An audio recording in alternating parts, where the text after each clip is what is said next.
une chanson qui nous ressemble. À 68 ans, Yves Montand n'était plus seulement un chanteur à la voix chaude, ni un acteur au regard d'acier. Il était devenu un monument. De ses débuts modestes à Marseille jusqu'au triomphe parisien, des cabarets populaires au plateau de Hollywood, il avait traversé la seconde moitié du XXe siècle comme peu d'artistes l'avaient fait. Sa silhouette élancée, son sourire lumineux, son accent italien devenu symbole français, tout en lui respirait la légende. Mais derrière la gloire et l'admiration, il y avait un homme de caractère, orgueilleux, parfois intransigeant. Yves Montand n'aimait pas les faux-semblants, et encore moins les artistes qui, à ses yeux, trahissaient l'art par l'égoïsme, la vanité ou le commerce facile. À la fin de sa vie, il osa l'avouer sans détour. 5 noms restaient pour lui comme des cicatrices, 5 visages qu'il ne pouvait pas voir en peinture. Ces inimitiés ne sont pas de simples anecdotes de coulisses. Elles disent quelque chose d'un homme qui refusait la compromission, qui affrontait ses contemporains avec la même intensité qu'il affrontait les rôles les plus durs. Comment celui qui avait chanté aux côtés d'Edith Piaf, qui avait aimé Simone Signoret, qui avait croisé Marilyn Monroe et défié Hollywood, pouvait-il nourrir des rancunes si tenaces? Aujourd'hui, nous allons plonger dans cette part d'ombre. 5 rencontres, 5 confrontations, qui racontent non seulement les failles de Montand, mais aussi la vérité nue d'un artiste qui n'a jamais cessé de vivre selon ses propres règles. Numéro 1. Marilyn Monroe. Lorsque Yves Montand accepte en 1960 de traverser l'Atlantique pour tourner à Hollywood, il sait qu'il ne s'agit pas seulement d'un rôle, mais d'une épreuve. À ses côtés, la partenaire annoncée n'est autre que Marilyn Monroe, l'actrice la plus photographiée du monde, incarnation vivante du rêve américain. Sur l'affiche, le couple est promis à l'alchimie, à l'éclat, à la magie du glamour. Mais derrière la caméra, la réalité allait s'avérer bien plus orageuse. Montand, fils d'immigrés italiens, façonné par les cabarets parisiens et la discipline des planches, arrive sur le plateau avec son exigence. Ponctualité, rigueur, répétition. Marilyn, au contraire, se présente auréolée d'une aura fragile, insaisissable. Victime de ses insomnies, dépendante de médicaments, elle arrive souvent en retard, parfois incapable de se concentrer plus de quelques minutes. Les techniciens, habitués à ses caprices, haussent les épaules. Mais pour Montand, habitué au professionnalisme le plus strict, chaque retard est une gifle. Le tournage devient vite un champ de bataille silencieux. Lui, grand, élégant, au regard sévère, observe sa partenaire avec une impatience contenue. Elle, radieuse et désarmée, cherche à séduire le monde entier d'un sourire, mais ce sourire tarde à apparaître. Des scènes entières sont interrompues, refaites, retardées. Le producteur s'arrache les cheveux, le réalisateur tente de ménager les deux égaux. Dans les couloirs, les murmures courent. Montand aurait dit à un proche que jouer avec Marilyn, c'est comme chanter en duo avec une ombre capricieuse. Et pourtant, paradoxe des paradoxes, la caméra, elle, capte une complicité troublante. Le charme de Marilyn enveloppe Montand, qui malgré lui se laisse séduire par cette fragilité lumineuse. Sur l'écran, ils forment un couple d'une sensualité évidente. Mais hors champ, chaque journée de travail ressemble à un duel larvé entre la discipline et le désordre. La presse hollywoodienne se délecte de cette tension. Des photographes campent devant le Beverly Hills Hotel, où Montand et Simone Signoret logent. On chuchote déjà que l'acteur français est fasciné par la star américaine. Mais derrière les rumeurs mondaines, il y a surtout un constat. Pour Montand, habitué aux partenaires solides et concentrés, tourner avec Marilyn Monroe est une épreuve nerveuse, une érosion quotidienne de sa patience. À 68 ans, bien des années après ce tournage, Montand confiera à demi-mot que cette collaboration avait été l'une des plus éprouvantes de sa carrière. Non pas à cause du talent de Marilyn, qu'il reconnaissait volontiers, mais parce qu'il détestait ce mélange d'irrégularité et de fragilité qui, à ses yeux, transformait l'art en chaos. Le tournage de Let's Make Love n'a pas seulement réuni 2 acteurs, il a aussi déclenché une tempête intime.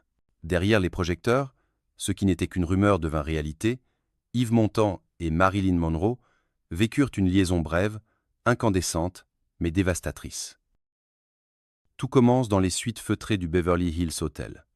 Marilyn, fragilisée par un mariage qui se délite avec Arthur Miller, se rapproche de Montand, cet Européen au charme grave et viril.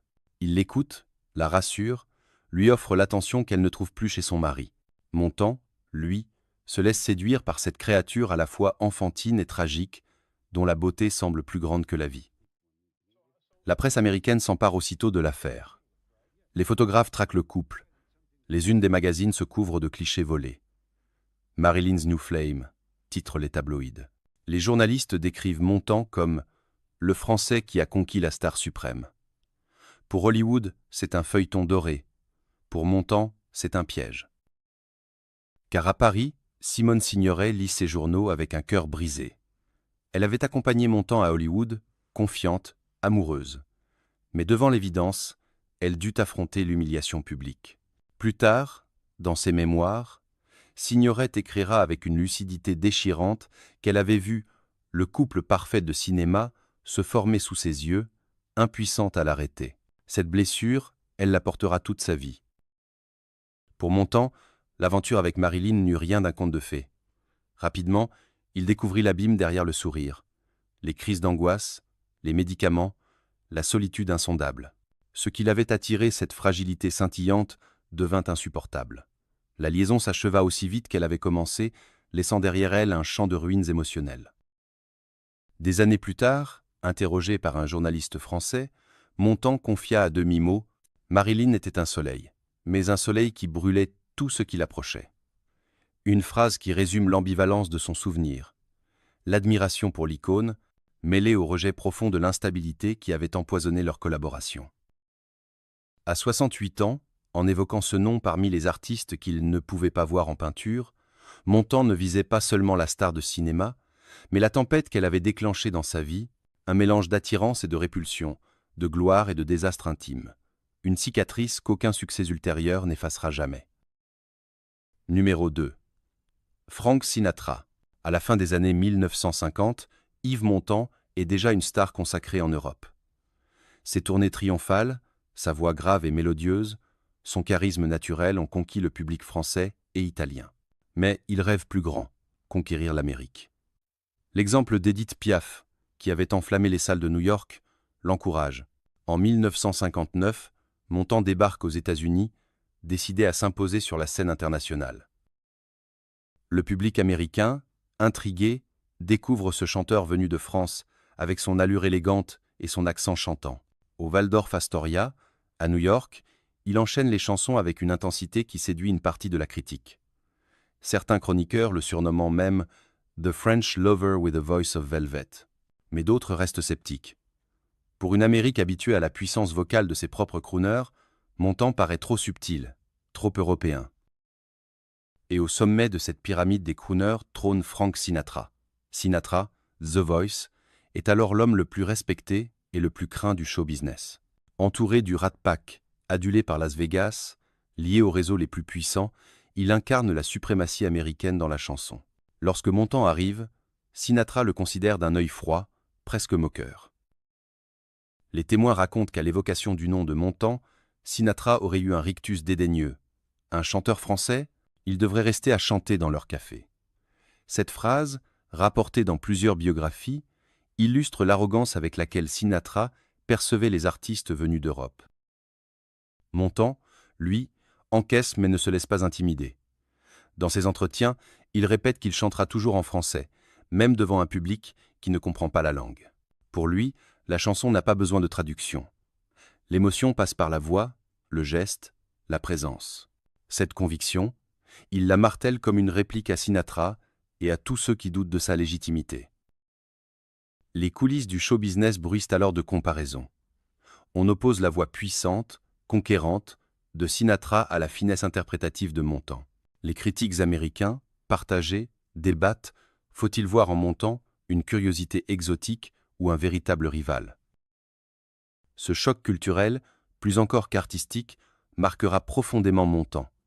Lui qui venait avec l'espoir de séduire l'Amérique découvre un mur d'orgueil national, incarné par Sinatra. Et dans son fort intérieur, il nourrit dès lors une rancune tenace. Pour lui, Sinatra symbolisait ce mépris transatlantique qu'il n'oublierait jamais. L'arrivée de Montand sur le sol américain fut vécue comme un événement culturel. Un chanteur venu d'Europe osait défier le monopole des crooners américains. La presse, friande de comparaison, ne tarda pas à mettre en parallèle les deux figures. Les articles s'ornaient de titres accrocheurs, de French Sinatra ou A New Voice from Paris. Mais derrière l'éloge exotique se cachait souvent un sous-entendu condescendant. Montand n'était perçu que comme une imitation, jamais comme un égal. Dans une critique du New York Times, on pouvait lire « Montand brings elegance and poetry to the stage, but he lacks the raw force of Sinatra ». Pour Montand, cette phrase était un verdict amer. On reconnaissait sa subtilité, mais on la jugeait inférieure à la puissance brute américaine. Pourtant, Montand ne plia pas. Dans ses interviews, il affirma haut et fort « Je suis français, je chante en français et je ne changerai pas pour plaire ». Ce refus de céder à l'anglais, à l'uniformisation, devint son étendard. Devant les caméras américaines, il défendit la chanson française comme une langue universelle de l'émotion. Là où Sinatra imposait son empire par la force, Montand choisissait la résistance culturelle. Cette opposition devint une sorte de duel symbolique. Sinatra représentait l'Amérique sûre de sa suprématie, Montand incarnait l'Europe fière de ses traditions. Le public français suivait l'affaire avec passion. Les journaux hexagonaux, relayant les pics de Sinatra, soutenaient Montand avec un patriotisme ardent. Montand ne cède pas devant l'arrogance américaine. Mais derrière la fierté, la blessure resta profonde. Montand garda longtemps en lui le souvenir du mépris de Sinatra. Dans ses confidences tardives, il évoquait cet affront comme une cicatrice. Il nous regardait comme des amuseurs de cabaret. Moi, je savais que la chanson française valait autant que leur standard. Et peu, était-ce cette rancune qui nourrit sa conviction de ne jamais chercher à s'américaniser. Là où d'autres auraient tenté de copier le style anglo-saxon pour séduire Broadway, Montand resta fidèle à Prévert, à Trenette, à la tradition française. En cela, Sinatra l'avait blessé, mais aussi renforcé. À 68 ans, lorsqu'il se remémora cette rivalité, Montand ne parla pas d'un homme en particulier, mais d'un symbole. Frank Sinatra était l'incarnation d'un mépris qu'il n'avait jamais pu digérer. Et dans son panthéon des artistes qu'il ne pouvait pas voir en peinture, The Voice avait une place de choix, non pas pour sa musique, mais pour ce qu'il représentait, l'arrogance d'un monde qui refusait de reconnaître la singularité des autres. Numéro 3. Jean-Luc Godard. Au début des années 1970, la France sort à peine des secousses de mai 68. Les usines ont été occupées, les étudiants ont défié l'État, et le cinéma lui-même a été bousculé. Parmi les figures de cette révolution culturelle, un nom domine, Jean-Luc Godard. L'ancien héros de la Nouvelle Vague s'est mué en cinéaste militant, obsédé par l'idée d'un cinéma qui rompe avec toutes les conventions, qui abolisse le récit classique au profit de la provocation politique. C'est dans ce climat que Godard propose à Yves Montand un rôle dans Tout va bien, 1972. L'idée est simple en apparence. Raconter l'occupation d'une usine à travers le regard d'un couple incarné par Montand et Jane Fonda. Mais derrière cette trame, Godard entend surtout dresser un manifeste politique, une critique radicale du capitalisme et des médias. Montand accepte, séduit d'abord par l'ambition politique du projet. Depuis longtemps, il se sent proche des combats de la gauche et l'idée de prêter son visage à une œuvre engagée le séduit. Mais dès les premiers jours de tournage, le fossé apparaît. Habitué au scénario solide, à la direction précise des metteurs en scène classiques, Montand se retrouve face à un Godard imprévisible, refusant le script, improvisant les dialogues, bouleversant les horaires. Les témoignages de l'équipe de tournage décrivent un Montand tendu, parfois furieux. Lui, l'homme de discipline, qui avait appris l'art de la scène auprès des plus rigoureux, ne supporte pas l'anarchie de Godard. Il arrivait sans plan, sans indication, et voulait que je me débrouille, dira Montand plus tard. Dans son esprit, ce n'était pas du cinéma, mais un caprice idéologique. Jane Fonda, habituée aux méthodes expérimentales, s'adapta plus facilement. Montand, lui, se heurta à une incompréhension croissante. Chaque journée de tournage devenait un bras de fer silencieux entre l'acteur et le réalisateur. Godard, provocateur, voyait dans les résistances de Montand une preuve de son esprit petit bourgeois. Montand, de son côté, voyait dans Godard un imposteur, un agitateur qui détruisait l'art au nom de slogans politiques. Le malaise était palpable jusque dans les couloirs du studio. Certains techniciens prenaient le parti de Montand, admirant son professionnalisme.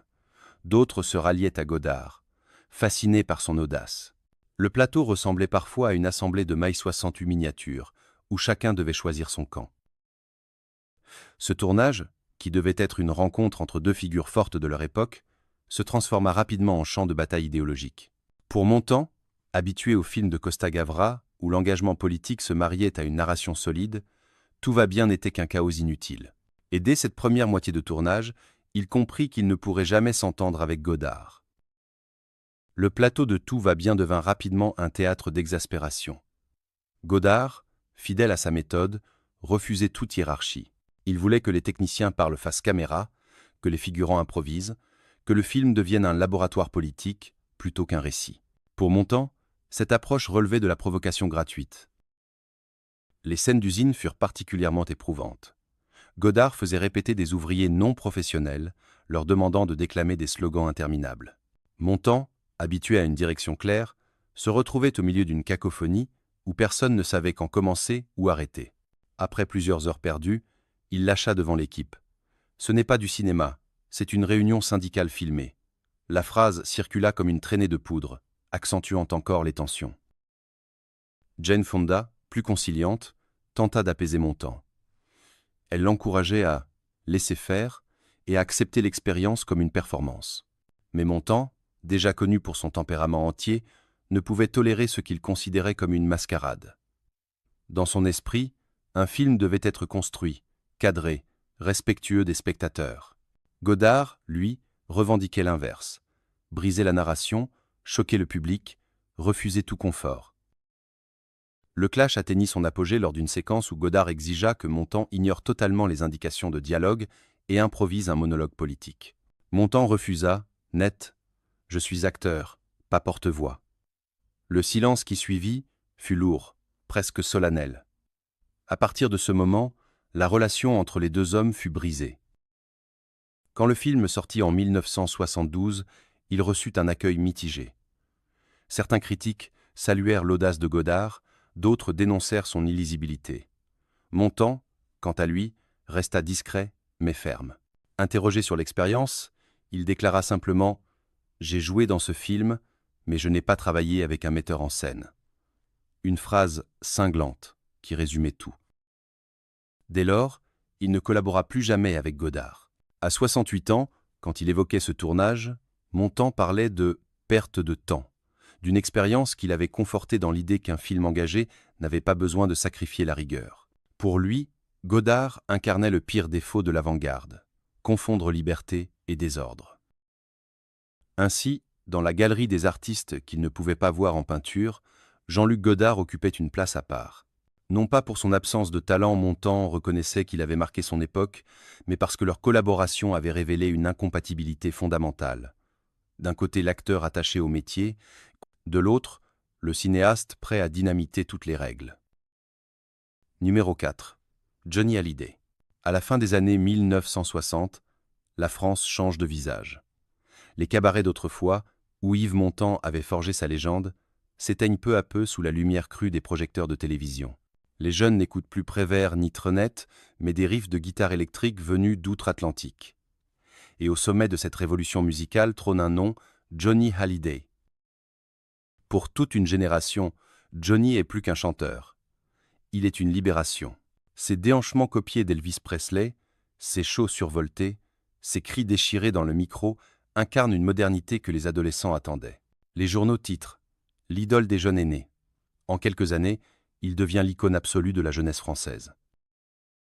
Montand observe ce phénomène avec une méfiance croissante. Lui, l'artiste engagé, qui choisissait ses textes avec soin, voit dans Hallyday l'exemple même de ce qu'il déteste.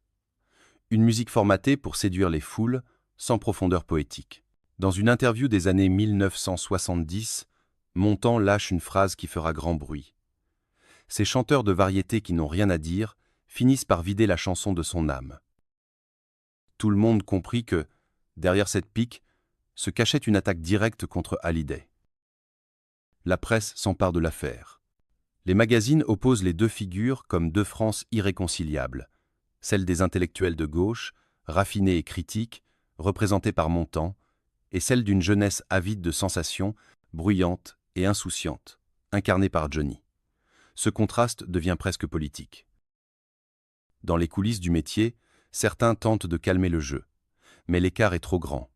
Montand, déjà quinquagénaire, incarne un passé prestigieux, mais jugé poussiéreux par la jeunesse. Hallyday, lui, triomphe dans les stades et les plateaux télévisés. À chaque apparition publique, la comparaison ressurgit et Montand durcit sa position. Pour lui, Johnny n'est pas un artiste, mais un produit.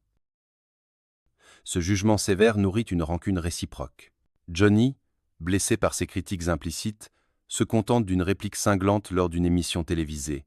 « Moi, au moins, je chante pour les gens d'aujourd'hui. » Une phrase simple, mais qui résonne comme un coup de couteau pour Montand, qui y voit la preuve de l'abîme culturel qui les sépare. Ainsi s'installe un conflit générationnel qui dépasse largement deux individus. En Johnny Hallyday, Montand voyait la victoire d'un monde du spectacle dominé par le commerce et l'instantanéité. Et à l'inverse, en Montand, Johnny voyait l'arrogance d'un ancien monde incapable de comprendre la fougue de la jeunesse. La presse française, toujours avide de contrastes spectaculaires, transforma l'antipathie de Montand en véritable feuilleton national. Dans les années 1970, les hebdomadaires populaires publient des couvertures où l'on oppose le monument du cinéma engagé à l'idole des jeunes. D'un côté, l'élégance sobre de Montand en costume sombre, de l'autre, Johnny en perfecto de cuir, guitare à la main, le regard flamboyant. L'affiche parfaite d'une confrontation de style et d'époque. Les plateaux de télévision accentuent encore la fracture. Dans certaines émissions, on diffuse des extraits de Montand chantant Prévert et Cosma, immédiatement suivis d'un Johnny électrisant la foule avec Que je t'aime. Le message implicite est clair. Entre la poésie et la fureur, la France devait choisir son camp. Les générations, elles, avaient déjà tranché. Johnny Hallyday, blessé mais rusé, ne répondit jamais frontalement aux critiques de Montand. Il préféra laisser parler son succès. Dans une interview, lorsqu'un journaliste lui demanda ce qu'il pensait des anciens qui jugeaient la variété trop légère, il répondit avec un sourire « Moi, je vis avec mon époque. Ceux qui ne la comprennent pas, c'est leur problème. » Une phrase simple, mais qui résonna comme un défi. Montand, de son côté, refusa de céder.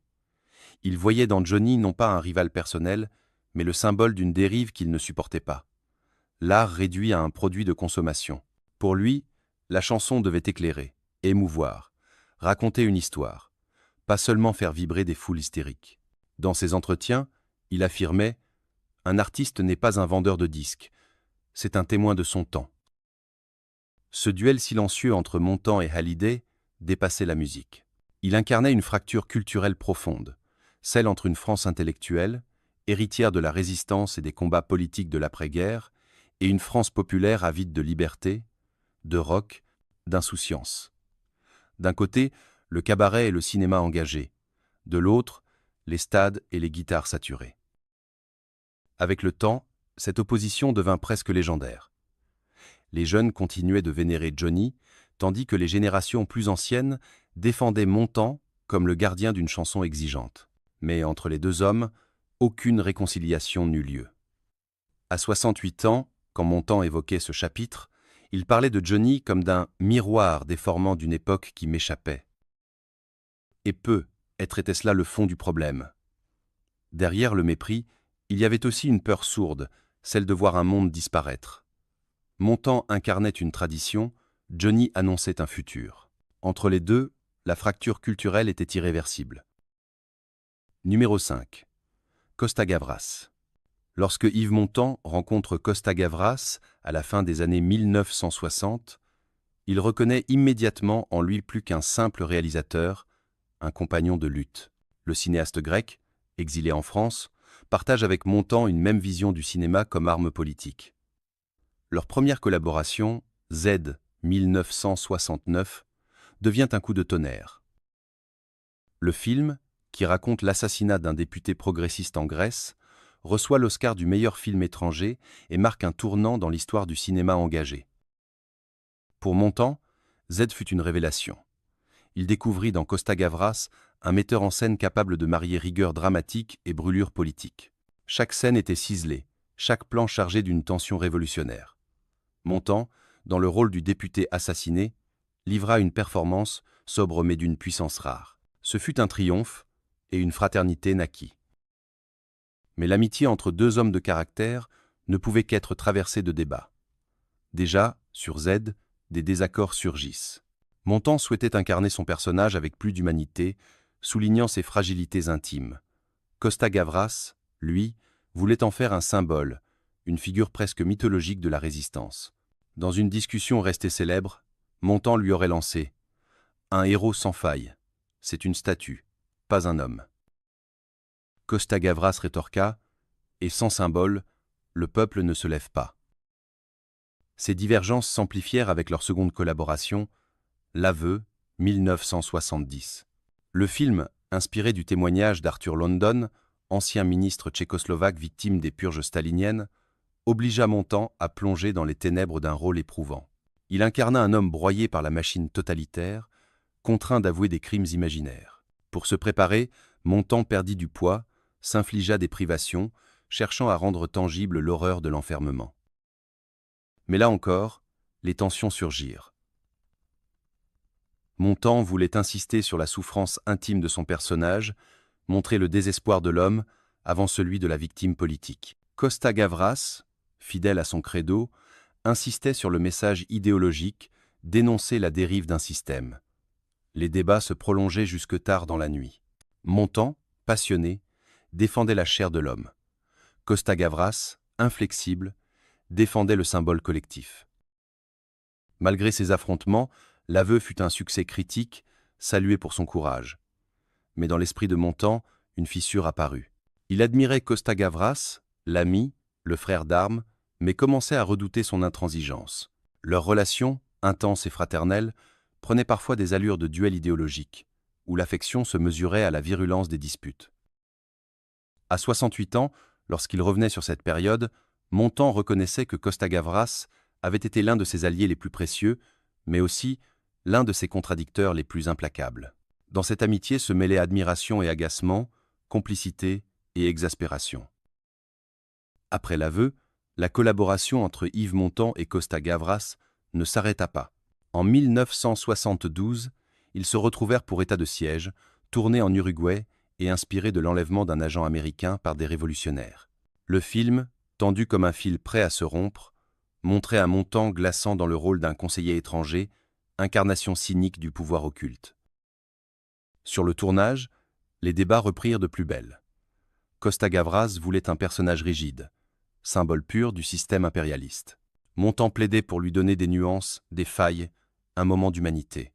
Même les monstres dorment, même eux ont peur, répétait-il. Le réalisateur, inflexible, voyait au contraire dans l'absence de faiblesse la force du récit. Ces divergences, parfois houleuses, se transformaient en joutes passionnées qui faisaient sourire l'équipe technique. Certains disaient « Quand Montand et Costa-Gavras discutent, c'est comme deux frères qui s'aiment trop pour se taire ». Ces affrontements n'étaient jamais stériles. Ils nourrissaient le film, le rendaient plus dense, plus vibrant. Montand, frustré mais stimulé, trouvait dans cette confrontation une énergie rare. Costa-Gavras, exaspéré mais admiratif, reconnaissait en Montand un acteur d'une intensité hors du commun. Ensemble, ils façonnaient des œuvres qui marquaient leur époque. Pourtant, au fil des ans, Montand exprima de plus en plus ouvertement ses réserves. Dans une interview des années 1980, il lâcha « Costa est un frère », mais parfois, j'ai l'impression qu'il oublie que derrière les slogans, il y a des hommes. Cette phrase, bien qu'affectueuse, révélait une douleur, celle d'un artiste qui se sentait parfois instrumentalisé au service d'un discours. Costa-Gavras, de son côté, ne renia jamais son admiration pour Montand. Il affirma souvent que l'acteur avait donné à ses films une profondeur qu'aucun autre n'aurait pu offrir. Et lorsqu'on lui demandait de commenter leur dispute, il souriait. « Avec Yves, nous n'étions jamais d'accord, et c'est pour cela que nous étions inséparables. » À 68 ans, en évoquant ce compagnon de route, Montand avouait à demi-mot que Costa-Gavras avait été à la fois son allié le plus proche et l'un de ceux qu'il avait le plus difficilement supporté. Une relation paradoxale, faite d'admiration et d'irritation, d'affection et de colère, mais toujours sincère. Dans la liste des artistes qu'il ne pouvait pas voir en peinture, Costa-Gavras occupait une place particulière, non pas celle d'un ennemi, mais celle d'un ami trop exigeant, trop entier, qui avait parfois écorché l'homme, tout en sublimant l'acteur. À 68 ans, Yves Montand n'était plus seulement un chanteur ni un acteur. Il était devenu un miroir de son siècle, avec ses clartés et ses ombres. Derrière la légende, il avait gardé en lui des rancunes tenaces, des blessures jamais refermées, 5 noms qu'il évoquait comme autant de cicatrices. Marilyn Monroe, Frank Sinatra, Jean-Luc Godard, Johnny Hallyday, Costa Gavras, chacun incarnait une rencontre marquée par la déception, la confrontation ou le désaccord profond. Mais ces inimitiés disent peu, être plus sur Montand que sur ceux qu'il visait. Elles révèlent un homme qui refusait la compromission, qui cherchait dans l'art une vérité plus haute que la gloire. Montand ne supportait pas la superficialité, l'arrogance ou le désordre, car il croyait que l'artiste avait une responsabilité, témoigner de son temps avec rigueur et sincérité. Et pourtant, derrière la dureté de ses jugements, on perçoit aussi une fragilité, celle d'un homme qui, en voyant le monde changer, le rock balayer la chanson réaliste, l'avant-garde détruire les codes du cinéma, Hollywood transformer les icônes en illusions, craignait que l'art qu'il avait servi de toute son âme ne s'efface. Ses colères, ses inimitiés étaient peu, être le cri d'un artiste qui refusait de disparaître dans le bruit de l'époque. Aujourd'hui, qu'il repose parmi les géants, on se souvient de Montand non pour ses rancunes, mais pour son charisme inoubliable, sa voix chaude et ce regard droit qui défiait les compromissions. Et vous, chers spectateurs, pensez-vous qu'un artiste peut être jugé par ses inimitiés ou seulement par l'héritage qu'il laisse à